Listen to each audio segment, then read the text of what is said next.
On this episode of Pink Caddy Garage, we're going to show you how to properly check your tire pressure. Let's get started.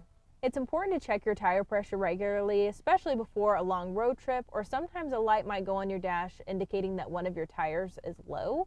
So all you'll need is a $5 tire pressure gauge that you can get at Walmart, a local automotive store, even Amazon sells them, and you'll find the tire pressure for your car on the door jamb. And you'll look for PSI, which it'll show your front tire, your rear tire, and even for your spare. So for this car, we're going to look for around 35 PSI. To get an accurate reading on your tires, it's best if they're cool, so if you haven't driven it for a while, that would be the ideal time.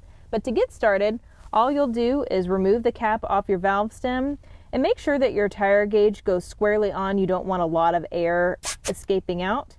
And that is your reading. So really we could stand to put a little bit more in, but 32 is pretty good.